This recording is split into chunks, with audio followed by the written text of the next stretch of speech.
Fala galera, sejam todos muito bem-vindos, sejam todas muito bem-vindas. Chegamos aqui para nosso momento juntos sobre o quê? Sintaxe do período simples, momento de iniciar a ideia de sintaxe, da gente conversar um pouquinho mais sobre esse conteúdo que é tão importante, mas ao mesmo tempo é tão problemático para muitos de vocês.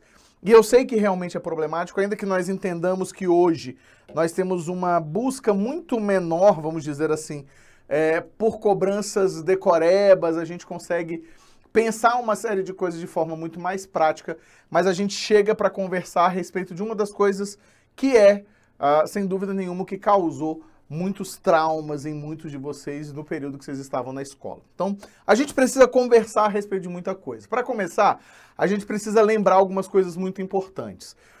O que significa dizer que a gente vai analisar sintaxe de alguma coisa? O que significa dizer que a gente vai fazer análise sintática? Que a gente vai começar a falar sobre sintaxe do período simples? Significa dizer que a gente vai conversar, e vai conversar de forma muito tranquila, a respeito das funções que os elementos desempenham dentro de cada uma daquelas, né, dos elementos que a gente tem ali, de cada um dos enunciados que a gente tem. Então, a gente começa pensando sempre da seguinte maneira. Basicamente, nós trabalhamos com três grandes áreas dentro da gramática que a gente analisa basicamente. A morfologia, que foi o que a gente acabou agora há pouco, né? A gente tem fonética, claro, mas não é uma cobrança tão vigorosa, digamos assim. Nós temos a morfologia, que foi o último conteúdo que a gente viu, e eu sempre recomendo que vocês emburaquem para a sintaxe depois da morfologia, até porque eu vou fazer muita referência a essa morfologia, eu vou conversar muito sobre morfologia com vocês, e aí a gente precisa ter a compreensão de que, além da morfologia e da sintaxe, a gente vai trabalhar com semântica. São as três grandes áreas. Eu diria para vocês que se a gente pensar interpretação de texto, sintaxe, morfologia e semântica, aí eu tenho 90% a 95% das provas, tem prova inclusive que nem trabalha com fonética. Então, aqui é a hora que a criança chora e a mãe não vê. É a hora em que a gente fala, vai chorar na cama, que é lugar quente, tô brincando, que a gente realmente se preocupa com vocês. Para tudo isso, a gente precisa começar da seguinte maneira, a gente precisa começar imaginando o seguinte, existem, e vocês vão me ver falar o tempo inteiro, sobre enunciados dentro do que nós chamamos de língua portuguesa. Então, o que são enunciados? A gente costuma pensar da seguinte maneira. Há uma relação bastante lógica dentro da linguística que a gente pensa que os sons se juntam para formar sílabas, que se juntam para formar palavras, que se juntam para formar enunciados mais ou menos complexos. Quando a gente está falando de enunciados, a gente está falando literalmente da língua sendo utilizada para sua criação máxima, que é a comunicação, seja ela uma comunicação social, seja ela uma comunicação interna, não importa. A linguagem existe a partir de um princípio comunicativo, e aí essa comunicação pode ser entendida de muitas formas, linguisticamente falando. Beleza. O que a gente precisa entender? A gente precisa entender que quando a gente vai se comunicar, a gente forma enunciados, que aí podem ser classificados como frases, como orações ou como períodos, não tem problema. Mas são enunciados que nós nos utilizamos para que nós possamos estabelecer processos comunicativos. Vocês vão me ver falar muito disso aqui, né? E principalmente quando a gente fala de oração e período. Então a gente precisa começar por aí. Às vezes as coisas parecem um pouco mais fáceis, às vezes as coisas parecem um pouco mais lógicas, e elas realmente são muito lógicas, mas elas é necessário que nós as compreendamos dentro de um processo lógico nosso, da linguagem, da linguística e do estudo dessa linguagem. Tudo bem? Então a gente começa pensando da seguinte forma, vamos lá. Eu começo pensando em frase. A frase, na verdade, é o que nós chamamos de enunciado de sentido completo. Então, ó, enunciado de sentido completo com ou sem verbo. Então, a frase nós vamos compreender como sendo um enunciado de sentido completo com verbo, que é aquilo que nós chamamos de enunciado ou de frase verbal, ou sem verbo. Peraí que ficou faltando um M aqui. Então, a gente apaga esse C e a gente faz ou sem verbo. Quando nós pensamos em sem verbo, nós estamos falando sobre o quê? Nós estamos falando sobre a nossa relação de quê? De frases nominais. Então, a frase com verbo é verbal, a frase sem verbo é nominal. Então, se eu chego e digo para vocês assim, sejam bem-vindos, eu tenho um enunciado de sentido completo, começo aqui com letra maiúscula e termino com ponto forte, então tenho um enunciado verbal. Se eu chego para vocês aqui e faço uma construção como cuidado com o cão, eu venho aqui e digo cuidado com o cão, faço um enunciado sem verbo e de sentido completo. Então, basicamente, a frase é um enunciado que vai comunicar alguma coisa. Ela, por si só, tem sentido completo, podendo ser composta por verbo ou não. Beleza. Na verdade, nós nos utilizamos muito pouco do conceito de frase, quando o assunto é sintaxe. Por que isso, Wagner? Principalmente porque a sintaxe, ela pressupõe a existência verbal e não pressupõe a existência de um sentido completo. Então, assim, a gente não precisa ter sentido completo para poder fazer análise sintática. A gente não precisa ter sentido completo para poder analisar funções sintáticas. Então, o que a gente faz? A gente normalmente deixa esse sentido da frase aqui um pouquinho de lado, né? Esse conceito da frase um pouquinho de lado, porque ele não é tão engrandecedor assim, vamos dizer. E aí a gente parte para o conceito principal.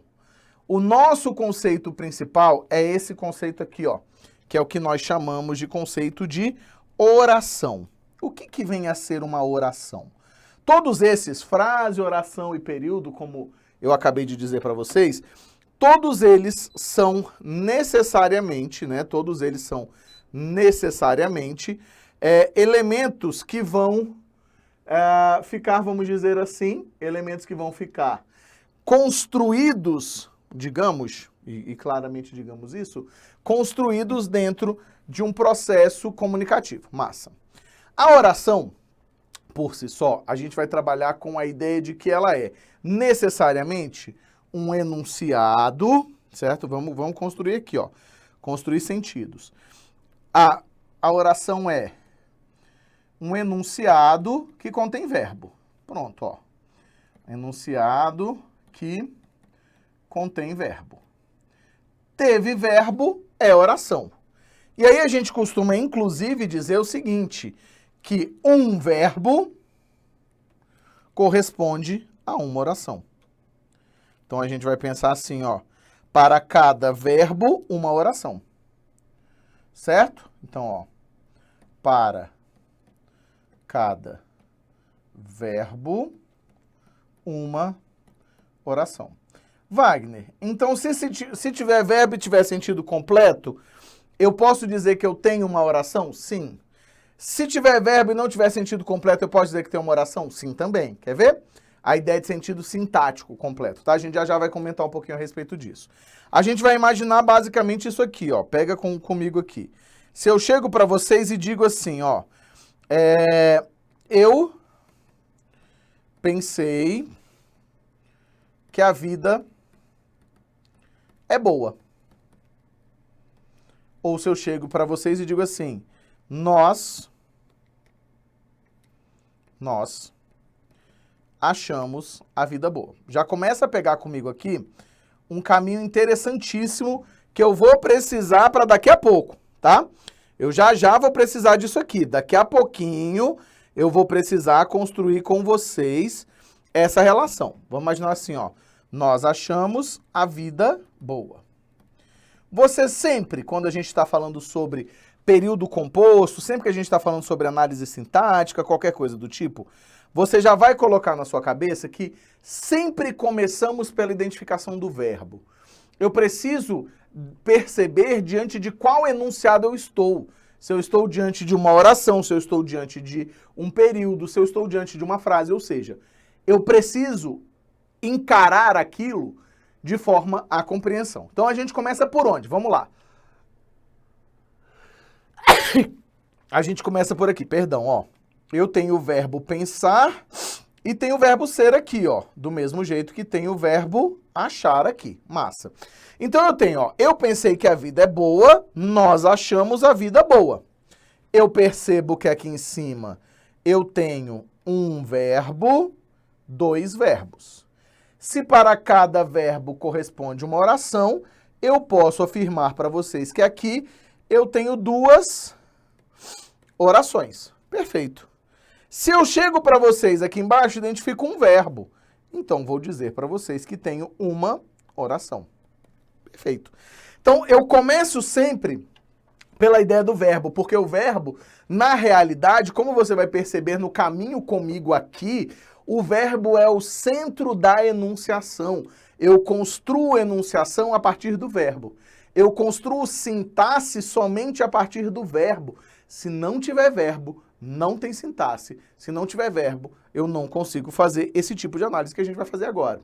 Então eu começo percebendo isso, é oração. Aí, logicamente, que eu vou partir para um terceiro pensamento que também é muito importante para a gente. Eu venho aqui e percebo a existência de um negocinho chamado período. Então eu tenho lá, ó, frase, oração em período. O que vem a ser o período? Agora é a hora da gente pensar o seguinte. O período nada mais é do que o enunciado com verbo, ou seja, sempre tem uma oração, e sentido completo. Sentido completo. Com início e fim gramaticais. Wagner, como assim com início e fim gramaticais? Vou mostrar para vocês. O que a gente entende por início de um período, início de um enunciado? Sempre letra maiúscula, tá? Tanto é que eu vou passar aqui por um slide em branco para escrever com letra cursiva para você perceber. Entenda que sempre que eu iniciar um período aqui daqui para frente, estou iniciando com letra maiúscula, mesmo que com a letra de forma não pareça tão claramente ter sido construído dessa forma, tá? Então a gente começa pensando assim, início gramatical, letra maiúscula.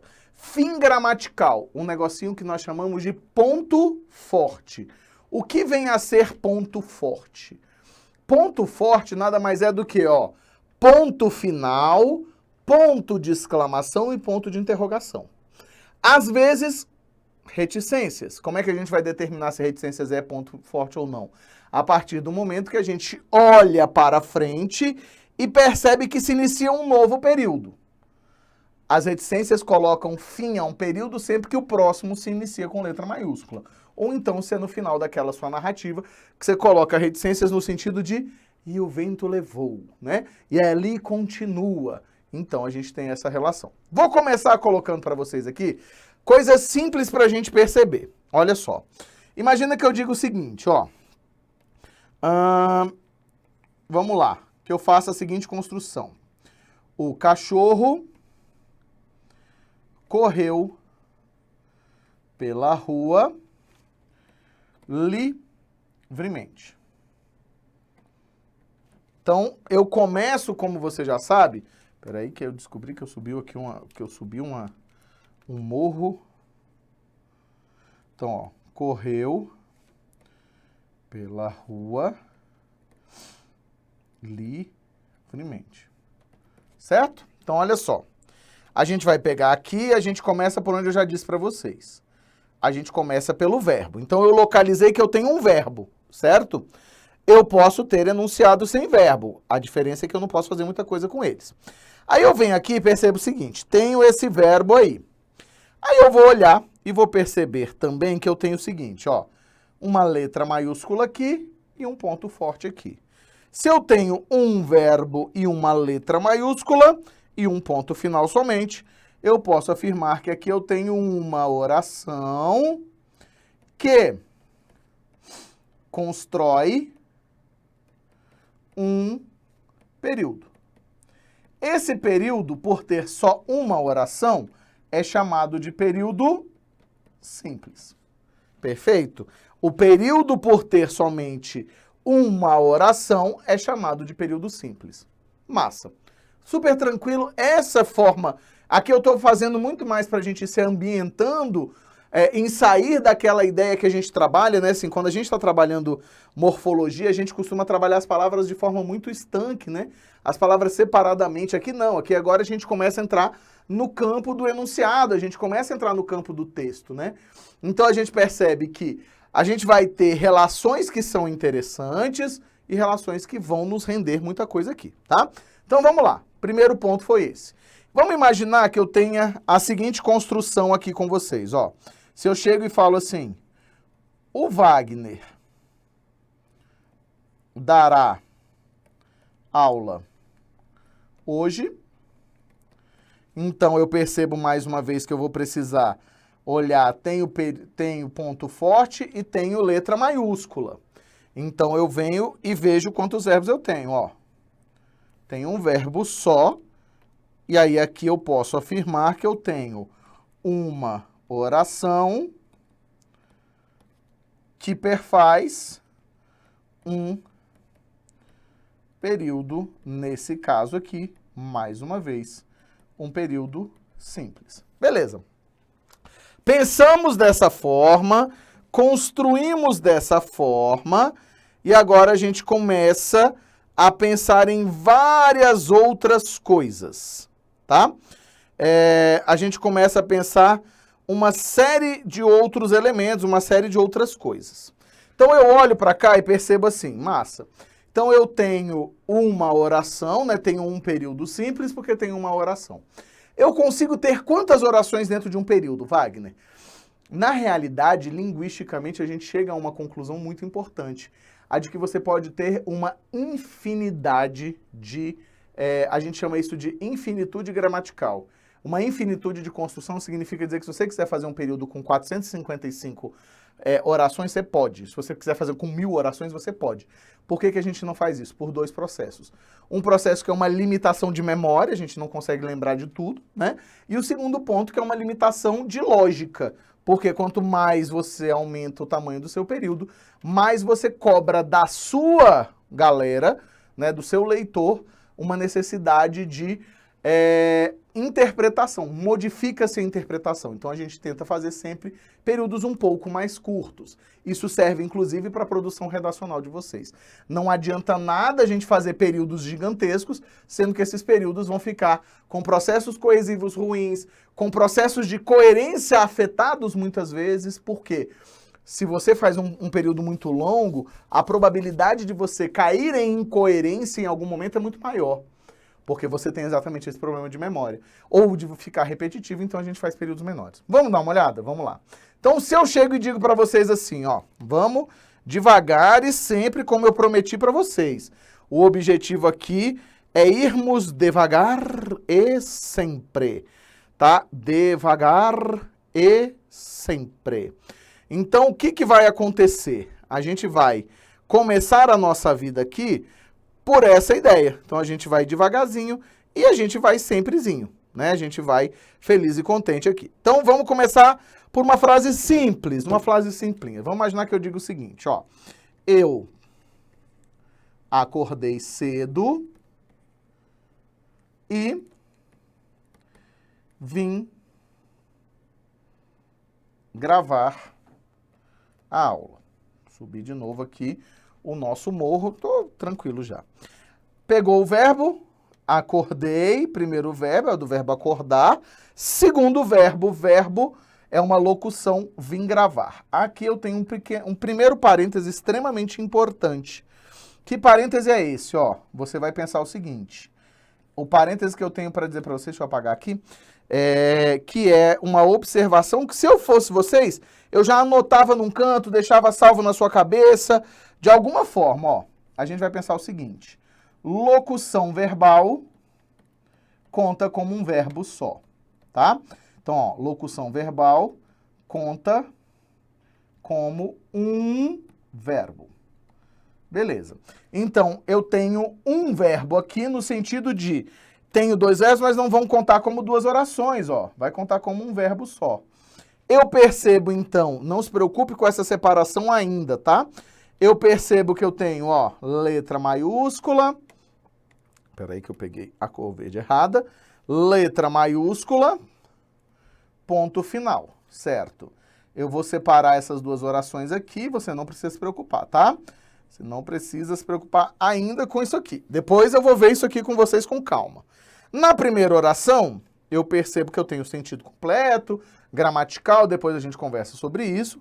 Então aqui eu vou perceber que eu tenho uma oração e aqui eu tenho uma oração. Logo, essas duas orações vão construir o que nós chamamos de período composto. Então, constrói-se aqui o que nós chamamos de período composto. Massa. Esse período composto tem análise sintática interna também, mas isso aí eu vou apresentar só depois da análise sintática do período simples, a gente vai conversar um pouquinho a respeito disso. Eu faço primeiro sintaxe de oração, né, da oração, para depois fazer sintaxe entre orações, tá? Então aqui eu percebo que eu tenho um período composto. Período composto tem que ter no mínimo duas orações. Duas ou mais orações é o que nos interessa. Eu preciso ter no mínimo duas orações. Tudo bem até aqui? Tranquilo até aqui? Mesmo? Posso seguir? Então, sapeca iaiá. Vamos lá. Vou fazer aqui um outro periodinho composto, só para você perceber, se eu dissesse da seguinte maneira, ó. Os alunos me perguntaram para mim.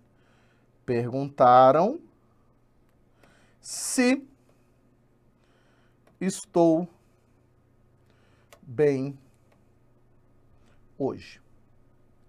Ninguém me perguntou isso, uma tristeza, né, se estou bem hoje, certo? Então eu venho aqui, ó, dei um pontinho, venho aqui com esse marca-texto, ó, letra maiúscula, ponto final, venho aqui, clico, ó, perguntaram e tenho o verbo estar aqui. Beleza. O que faço? Separo essa oração bem aqui, ó.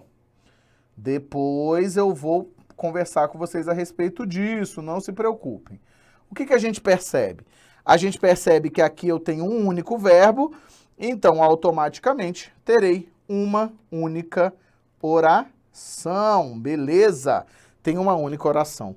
Do outro lado, tenho mais uma oração. Neste caso aqui, eu só coloquei um exemplo de cada, para a gente entender que a gente tem aqui também um período composto, e aí a diferença é que aqui é um período composto coordenado e aqui é um período composto subordinado. Não se preocupe que a gente vai conversar muito a respeito disso daqui para frente. A gente tem muito o que conversar mesmo, tá? Então a gente tem bastante coisa a dialogar aqui. Então o que eu queria que você percebesse primeiro, num primeiro momento? Que você entendesse a dinâmica dos enunciados. Então, pra gente vai contar, por isso que eu nem bato tanto na frase. É raríssimo da gente encontrar qualquer questão que cobre frase de vocês, exatamente porque a gente percebe que a frase não é um elemento tão analisável assim, a gente tem muita dificuldade de analisar a frase, então a gente trabalha essencialmente com período e oração. Massa. Olhei, observei e percebi. Está tudo ok aqui, né? Então tá tudo ok, tá tudo bonitinho aqui, tá tudo construído aqui. Massa. O que a gente precisa perceber? Que quando eu tenho verbo, eu consigo estabelecer relações sintáticas entre os termos. Eu prefiro trabalhar com vocês dessa forma. Por quê? Porque existem algumas funções sintáticas que podem existir independentes do verbo. Contudo, a gente não encontra isso sendo cobrado e utilizado o tempo inteiro. A gente entende o verbo como sendo o centro da enunciação, a gente consegue compreender o verbo como sendo aquele elemento que se coloca centralizado, vamos dizer assim, com relação à análise sintática. Então, coloco o verbo como meu centro. Tudo, então, vai girar em torno dele. Por quê? Porque a característica que esse verbo vai ter é um verbo de estado, ele é um verbo de fenômeno, ele é um verbo de ação. O que ele é? Né? Então, isso tudo tem a ver com o verbo. É o verbo que vai necessariamente buscar o sujeito correto para ele. Correto em que sentido? Se eu tenho um verbo de ação, eu preciso necessariamente colocar um agente. Ou então fazer uma construção com o sujeito paciente, mas sabendo da existência de um agente. Então, de uma forma mais ampla, o que a gente consegue compreender? De uma forma mais ampla, a gente consegue compreender a noção, veja bem, a gente consegue olhar e compreender a noção de que temos uma necessidade do verbo. A partir dessa necessidade do verbo, a gente consegue construir o quê? Eu olho para essa necessidade do verbo e percebo que, tendo e gerando funções sintáticas, essas funções sintáticas são separadas classicamente de uma forma discutível, que é o que a gente vai ver agora. Segura aí, ó. A gente começa percebendo o seguinte. Eu tenho alguns elementos, né? Eu tenho alguns elementos que estão relacionados diretamente ao que nós chamamos de funções sintáticas. Para resumir a bagaça, eu tenho elementos essenciais ou termos essenciais, tá? Então pode ser elementos ou termos. Os termos essenciais são os mais discutíveis de todos. Porque se coloca como termo essencial o sujeito e o predicado. Eu diria para vocês que quando se fala em sintaxe da oração, a oração só existe se existir. Então, olha só, a oração só existe se existir o verbo. Então, qual é o termo essencial da oração? O verbo. Ou seja, só o predicado é realmente um termo essencial. Até porque eu gero aquilo que a gente chama de quê? Orações sem sujeito. Se eu gero orações sem sujeito, a gente discute essa essencialidade do sujeito. Contudo, o que você vai colocar na sua cabeça? A gramática diz que sujeito e predicado são termos essenciais. Então, eu costumo chamar isso aqui, num primeiro momento, de macro. Então, eu costumo chamar isso aqui, no primeiro momento, de quê? De macro. Então, ó, coloca aqui comigo. A gente pensa em macroestruturas. Certo? Então, eu tenho aqui, ó. O que seriam essas macroestruturas? São as estruturas que vão abarcar outras. O que significa dizer? O sujeito e o predicado são uma separação básica. Vamos dar uma olhadinha? Vamos dar uma olhadinha. Como se eu dissesse isso aqui para vocês, ó. Vamos lá. O cachorro o cachorro da professora come ração premium. Certo? Então, imagina esse fato aqui, ó. Primeira coisa que a gente sempre vai fazer é pegar o quê? Tem um verbo só. Você consegue perceber junto comigo que aqui eu tenho, então, o que eu vou chamar de período, o quê? Simples. Então, você consegue perceber que eu tenho um período simples aqui. Certo, manos? Certo, manos. Então, período simples. Vou separar para vocês aqui, ó. Vou começar essa separação, ó. Eu separo bem aqui, ó. E digo para vocês, já a gente vai trabalhar com isso, que do lado de cá, eu tenho o quê, ó? Um sujeito. E do lado de lá, tenho um predicado. Então, do lado de cá, eu tenho um predicado. Eu tinha um aluno que durante muitos anos chamou o predicado de prejudicado. Acho que ele está certíssimo, é isso mesmo. Então, você percebe que são duas estruturas grandes. Beleza. Duas estruturas grandes chamadas de essenciais. Beleza. Por que macroestruturas? Exatamente porque elas vão abarcar outros elementos. E aí a gente vai perceber o seguinte, além desses termos essenciais, nós temos mais duas classificações de termos. Que duas classificações de termos são essas? Vamos lá, ó. Eu vou ter o que eu chamo de termos integrantes ou elementos integrantes. Bota aqui termos, ó. Termos integrantes, que vão ser termos que a gente considera como termos, digamos, obrigatórios em determinadas construções. Então, assim, Se eu tenho um VTD, eu obrigatoriamente preciso de um objeto direto. Se eu tenho um VTI, eu preciso obrigatoriamente de um objeto indireto. Se eu tenho um verbo de ligação, eu vou precisar de um predicativo do sujeito. Então, são termos que estão ali, digamos assim, para complementar sintaticamente outros termos. Isso é muito tenso, tá? Mas ainda assim a gente segue aqui nossa vida. Vamos lá. O que a gente vai ter? Olha só. A gente vai entender que aqui eu tenho... dentro desses termos, os objetos. Então, pega aqui comigo, ó.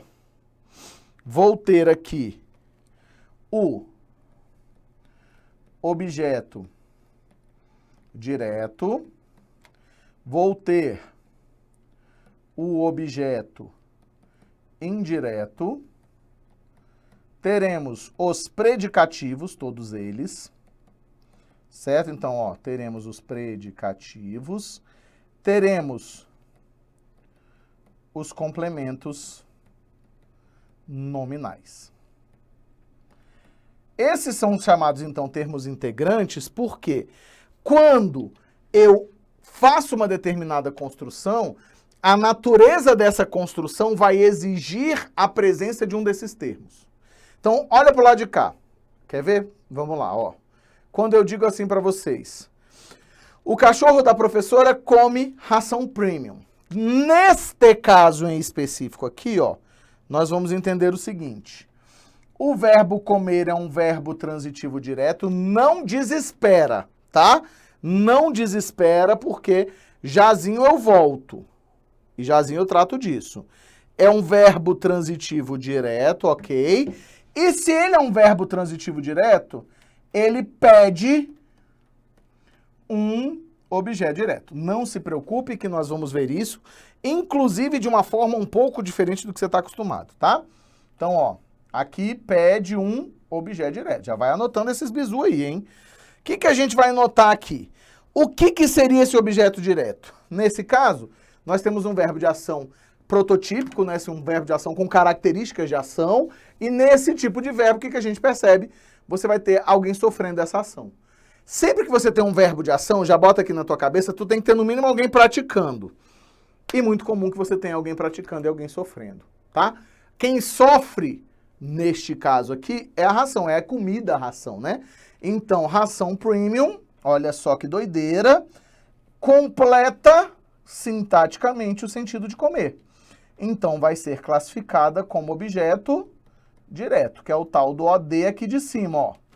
Então, perceba que esse termo, que é um termo integrante, fica dentro de um termo maior, que é o predicado. Beleza, entendemos até aqui. Não se preocupe que nós vamos falar sobre cada um desses termos separadamente. A gente analisa, a gente vai fazer diferença entre um e outro, a gente vai analisar muito, a gente vai ver muito exemplo, a gente vai tentar abarcar tudo aquilo que a gente sabe que pode ser cobrado de vocês, tá? O que mais que a gente vai ter, então? Fechou aqui? Fechou. A gente tem um último tipo de termo, que é o quê? Os termos chamados de acessórios, que seriam termos considerados como termos dispensáveis. Concordo? Não, mas aí você vai me ver não concordando com muita coisa. Mas seriam termos que não seriam essenciais à gramática. Eles são muito mais modalizadores semânticos, e aí faz certo sentido, do que elementos ligados à gramática. Beleza. Tem muita discussão possível a respeito disso, tem muita discussão possível mesmo a respeito disso, mas não vou entrar com vocês aqui porque o nosso objetivo é outro, né? O que vai acontecer? Termos acessórios. Quais são os termos acessórios? Olha só. Eu vou ter aqui como termos acessórios o adjunto, meu cachorro, adnominal. Eu tenho um cachorro chamado adnominal. Vou ter o outro tipo de adjunto, né? Que aí ajuda inclusive nessa discussão. Adjunto adverbial. Vou ter o que mais? Os apostos. E vou ter ainda um elemento que é um outro cachorro meu, que é sintaticamente desprezível, vamos dizer assim, que é o que nós chamamos de vocativo. Então, olha só. Espera aí que eu vou subir esse vocativo aqui. Ficar ativo. Então, deixa eu tirar esse apostos aqui. Então, aqui, ó. Vocativo. Minha mulher fala vocativo, porque ela é goiana. É engraçadíssimo, inclusive, muito bonitinho. Eu sou suspeito, né? Então, olha só o que acontece, eu tenho ali o vocativo. Beleza. Esses termos, eles pertencerão sempre a termos mais amplos, sejam eles integrantes, sejam eles essenciais. É lógico que, olha só que doideira, né? Assim, quando você para pensar, se pertence a um termo integrante, automaticamente pertencerá a um termo essencial. Porque é como se você tivesse opções macrológicas, né? Assim, você sai do maior e vai diminuindo. Então é mais ou menos pensar o seguinte, o termo acessório sempre vai estar pendurado em outro termo. O termo integrante sempre vai estar pendurado em outro termo, por quê? Para ele existir é necessário que um daqueles essenciais tenha carregado ele. Tudo bem? Então a gente sempre vai crescendo. Olha só o que acontece aqui para a gente encerrar esse bloquinho. A gente vai pensar o seguinte, massa. Você vai olhar e você vai perceber o seguinte. Esse da professora, aqui ó, que é minha esposa, inclusive, a gente tá falando aqui de um outro cachorro nosso, o Cascavel, e esse Premium, são elementos que fazem o quê? São elementos que você consegue perceber claramente, não precisa de mim, vocês conseguem perceber isso claramente, tá? Esse da professora está modificando claramente cachorro. Premium está modificando claramente ração, né? Então, olha só, um modifica cachorro e o outro modifica ração. Então, eu tenho aqui, ó, essa criatura é um adnominal, essa criatura é um adnominal. São termos considerados termos acessórios. Não se preocupem, volto a dizer, nós vamos ter tempo de sobra para analisar todos esses elementos. A gente vai analisar todos eles, tá? E aí, pormenorizado, a gente vai olhar. Vou botar mais um exemplinho só para você ver aqui mais dois terminhos? Vamos ver o seguinte, ó. Se eu dissesse assim, vamos pegar aqui a mesma cor ali de cima, ó. Machado de Assis é um nome composto, tá, gente? Autor da literatura, morreu feliz em 1908, ano de cometa. Nem é, tá? Cometa foi 1904, que foi o Harley. Por que eu sei isso? Porque é o ano de nascimento do Carlos Drummond de Andrade. E eu não sei por que minha cabeça faz essa associação, porque em algum lugar, lendo isso, lendo sobre a vida, né, a biografia do Drummond, eu sei que ele nasce em 1904, por conta da biografia, e na biografia dizia que era o ano do Harley. Então isso ficou na minha cabeça, tá? Mas vamos dar uma olhada, ó. O que a gente vai ter? Primeira coisa que a gente faz, você já está acostumado, nós pegamos quem? Nós separamos aqui o verbo, ó. Peguei o verbo, purucutuco aqui, massa. Venho aqui e já penso o seguinte, só para você entender o que a gente vai fazer aqui. Separei aqui, do lado de cá eu tenho quem? Do lado de cá eu tenho o sujeito, certo? Você já vai começar a pensar comigo o seguinte, essa criatura aqui, ó, Machado de Assis, até antes dessa vírgula, é o que nós chamamos de núcleo do sujeito.